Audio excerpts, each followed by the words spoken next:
India के अंदर जितने भी रिलीजियस प्लेसेस एग्जिस्ट कर रहे थे, उन प्लेसेस की position after passing the act as it is रहेगी, एक्सेप्ट बाबरी मस्जिद। बाबरी मस्जिद को उन्होंने उस परव्यू से बाहर रखा। इसके अलावा समय समय पर जो हिस्टोरियन हुए हैं, हिस्टोरिकल हिस्टोरियन, उन्होंने जो अपनी बुक्स लिखी हैं इंडिया की हिस्ट्री के ऊपर, अजमेर की हिस्ट्री के ऊपर, अजमेर मेवाड़ की हिस्ट्री के कई किताबें हैं।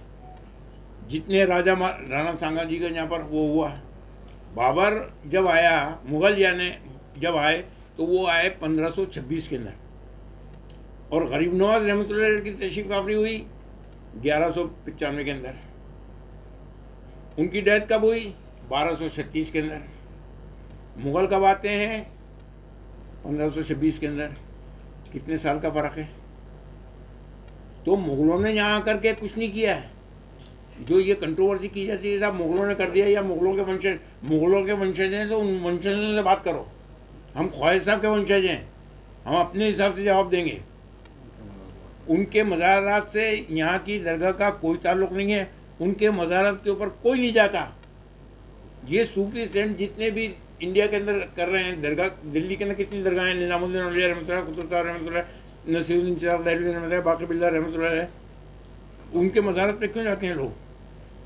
कर्नल जेम्स टॉड ने अपनी किताब के अंदर लिखा है, वो बहुत बड़ा जासूस था अपने वक्त का, उसने लिखा है कि मैं हिंदुस्तान के कई स्टेट के अंदर जाने का मेरे को मौका मिला, लेकिन जब मैं अजमेर मेवाड़ स्टेट के अंदर गया तो मैं वहाँ क्या देखता हूँ कि एक कब्र लोगों के दिलों के ऊपर हुकूमत कर रही है। किताब में लिखा है उसने। और आज क्या है? लाखों हजारों परदेसी, हर मज़हब व मिल्लत का आदमी, किसी भी धर्म का वो मानने वाला हो, वो आता है यहाँ पर। टिंकू अब्दुल रहमान जो मलेशिया का किंग था, 1962 के अंदर उसको वहाँ पर सपना आता है, ख्वाब आता है, उसको कोई परेशानी थी, उस परेशानी को लेकर के अब अजमेर की दरगाह उसको दिखाई गई कि वहाँ जाओ, वहाँ जाकर मांगो। तो उन्होंने पंडित जवाहरलाल नेहरू जो थे उनको मैसेज किया, यहाँ इंतज़ाम हुआ। नसीरुद्दीन जो फिल्म एक्टर है, उसके बाप आले मोहम्मद शाह यहाँ पर नाजिम थे, यूपीएससी से फर्स्ट नाजिम वो बने थे। उनको यहाँ मैसेज हुआ, वो बाकायदा यहाँ पर आए, यहाँ रिसीव किया, दरगाह शरीफ में गए, फतह पढ़ी, जो भी उनको अपनी रस्म करनी थी वो करी। आखिर के दिन उनको नमाज़ पढ़ने का मौका मिला, असर का हो गया था। तो जैसे वो शाहजहानी मस्जिद में हुए, उनको जो पब्लिक जो है नमाजी, बहुत से जूते अपने वहीं दीवार के सारे रख देती है, वहाँ उनको वहाँ जगह मिली। तो वहाँ के प्रशासन ने जो उनके साथ आया था, उन्होंने कहा था कि ये किंग है, वो है।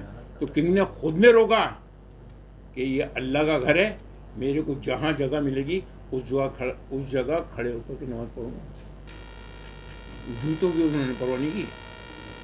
और दूसरी सबसे बड़ी चीज़ ये है कि आज यहाँ पर हमें क्या देखने को मिलता है? गंगा जमनी तहजीब जो देखने को मिल रही है। अमन और शांति का ये वो गहवारा है कि यहाँ से हमेशा शांति का पैगाम मिला है। आज वहीं पर आप शांति भंग करना चाहते हो और उसको आधार बना के पूरे विश्व के अंदर क्या मैसेज समाज को दे रहे हो? क्या हमारी आने वाली नस्लें जो हैं मस्जिद, मंदिर, गुरुद्वारा उसके ऊपर लड़ती रहेंगी? हमारा काम क्या है? हमें अपनी आने वाली नस्लों को बनाना है, आगे बढ़ाना है, देश को तरक्की। आज देश किस जगह पर जा रहा है और किस जगह खड़ा है?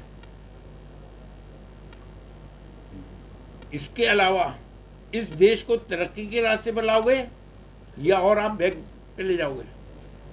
तो हम जो चीज़ कर रहे हैं, ये तो आपके ये टीवी चैनल्स पे और इस पे आकर के अपना पर्पस सॉल्व करके चीप पब्लिसिटी हासिल करके चले गए। बाकी आने वाली नस्लें जो हैं यहाँ लड़ती रहेंगी।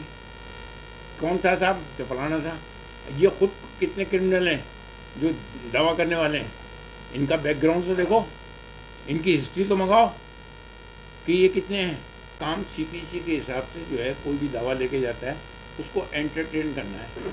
ये दावा लेके गए, उन्होंने उसको एक्सेप्ट कर लिया कि भाई ये इसको बहस के लिए रख लेंगे या इसको एडमिट कर लेते हैं, इसके ऊपर सुनवाई हो जाएगी, ये इसके लिए रखा। बाकी कोई ऑर्डर तो पास किया नहीं है उन्होंने। ऑर्डर पास करेंगे, फैक्चुअल पोजीशन सामने लाएंगे। हमारी भी ड्यूटी बनती है। अब के पार्टी किसको बनाया? 3 पार्टीज को। दरगाह कमेटी गवर्नमेंट की बॉडी, ये अल्पसंख्यक मंत्रालय ये गवर्नमेंट की बॉडी, और आर्काइव्स ASI ये गवर्नमेंट की बॉडी। तो आर्काइव्स का तो यहाँ से कोई लेना देना नहीं है, उसको खामा बनाया। और इससे पहले एक और प्रोसीजर है CPC के अंदर, एक गवर्नमेंट बॉडी के ऊपर जो भी कोई केस किया जाता है उससे पहले उसको सेक्शन 80 का नोटिस देना पड़ता है 3 महीने का, कि ये फैक्चुअल पोजीशन है, मैं आपके खिलाफ ये फलाना दावा दायर करने जा रहा हूँ, आप या तो इसको क्लियर करो अपनी पोजीशन को, वरना ही कोई सेक्शन 80 का नोटिस किसी तीनों पार्टी में से किसी को नहीं दिया गया। प्लस जो ख्वाजा साहब का वंशज है, जिनके बाप दादा की दरगाह है, वो मज़ार है, उसको पार्टी नहीं बनाया। आप किस कैपेसिटी में चले गए वहाँ पर? गवर्नमेंट की कैपेसिटी में। तो गवर्नमेंट जवाब देगी, गवर्नमेंट का ये रिकॉर्ड है। गवर्नमेंट अपने लिखे से थूके को चाट नहीं सकती। जो उसने पोजीशन पहले क्लियर कर दी है इस स्थान को लेकर के, उसके अंदर अब क्या लिख के देगी भाई? मैं सारी बातों को लेकर के इस निष्कर्ष पर पहुंचा हूं कि the place of worship preservation act को जो खिलौना बना दिया गया है, उसके ऊपर कोई एक्शन नहीं हो रहा है, कोई उसके किसी भी सेक्शन के ऊपर कोई एक्शन नहीं लिया जा रहा है। तो केंद्र सरकार से मेरा निवेदन है कि वो इसको अमेंड करे, इसके अंदर ऐसे क्लोज लाए, ऐसे सेक्शन लाए कि जिससे इसके अंदर स्ट्रिक्टनेस पैदा हो, और ये जो खेल खेला जा रहा है बांटने का, देश को जनता के अंदर भ्रम पैदा किया जा रहा है, वो ख़त्म हो, ताकि हमारा देश जो है वो उन्नति के रास्ते पर गामजन हो सके। हम क्या कर रहे हैं?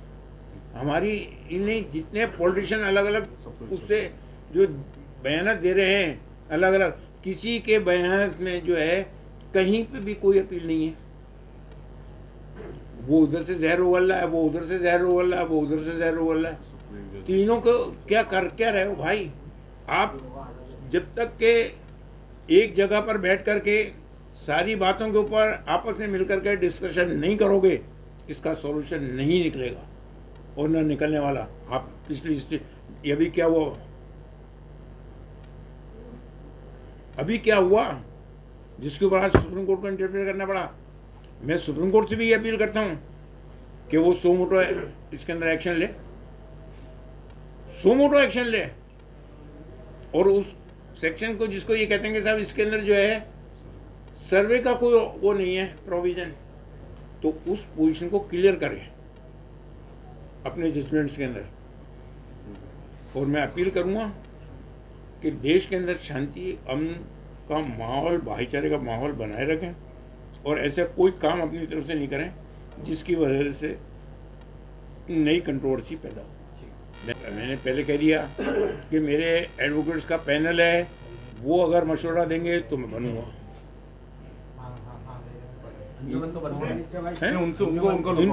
उनका लुकआउट है, उनसे हमें क्या लेना। Being a spiritual head of the shrine सजादा नशीन, अगर हमें पार्टी बनना उचित होगा, हमारे एडवोकेट की ओपिनियन क्या है तो हम बनेंगे, क्योंकि जाहिर सी बात अभी गवर्नमेंट की बॉडीज़ को पार्टी बनाया गया है तो अब वो रिप्लाई देंगे, और हमें अगर ज़रूरत महसूस है कि नहीं, अगर हमारा पक्ष सही रखा नहीं जा रहा दरगाह का, जाहिर सी बात हम ख्वाजा के वंशज से पार्टी तो बनना है। ये मोहन भागवत जी ने 2022 के अंदर जो बयान दिया है कि हम हर मस्जिद में कब तक शिवालय ढूंढते रहेंगे, कब तक ढूंढेंगे? ऐसे लोगों के ऊपर तो बैन लगना चाहिए, जो नई नई बातें नींद में सो रहे हैं, उठ के आ गया, किसी ने कह दिया वहाँ पर ये हो गया, आप चले आए, आपने दावा कर दिया, ये इससे क्या कोई हल निकल रहा है और नई कंट्रोवर्सियाँ पैदा कर रहे हैं। नेक्स्ट क्वेश्चन कोई वर्शिप एक्ट को लेकर आप लोग कह रहे हैं कि बार-बार इसको किया जाए, लेकिन अभी जो एक्ट है इसमें आप लोगों को कहाँ-कहाँ खामियां दिखाई देती हैं? खामियां कुछ भी नहीं है, अगर उसके ऊपर सही इम्प्लीमेंटेशन हो जाए तो।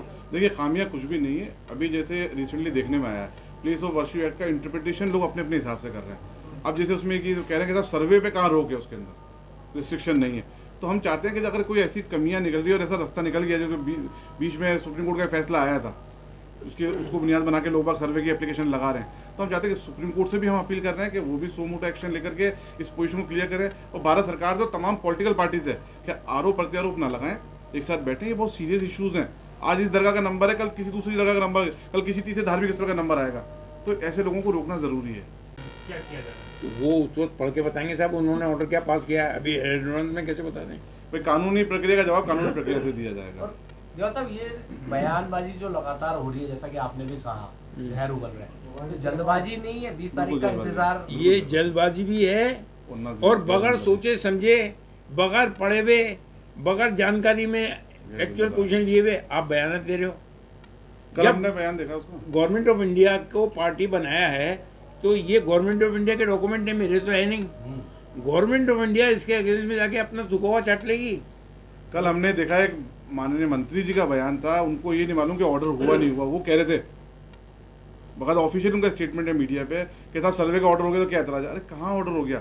आप क्यों भ्रमित कर रहे हैं देश में? अभी कोई ऑर्डर नहीं हुआ है। अभी सिर्फ कंसल्टिंग पार्टीज को नोटिस जारी किया है, तो न्यायालय ने सुनवाई हेतु निहित किया है, लेकिन एक जिम्मेदार पद पे बैठे हुए लोगों को मालूम ही नहीं नीचे ऑर्डर हुआ या नहीं हुआ।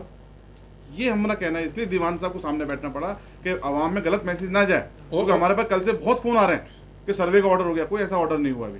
उदयपुर संभाग में अपनी खास पहचान रखने वाले आपके अपने Amar Ashish hospital and test tube baby centre ने सफलतापूर्वक 17 साल पूरे कर दिए हैं। डॉक्टर मीना सक्सेना की देखरेख में इस अस्पताल ने IVF सेक्टर में हजारों महिलाओं को मातृत्व सुख प्रदान किया है। इस IVF सेंटर पर परामर्श के साथ पूरी चिकित्सा सुविधा भी उपलब्ध है। वहीं डॉक्टर अनंत सक्सेना द्वारा हृदय रोगी संबंधी इलाज व परामर्श के साथ 2D echo and computerised TMT भी उपलब्ध है। अस्पताल में अत्याधुनिक operation theatre, ICU, separate ward सुविधा 24/7 उपलब्ध है। तो आज ही संपर्क करें Amar Ashish hospital and test tube baby centre, MD hospital के सामने, post office road, Udaipur. Call करें 0942429 044 9414020409।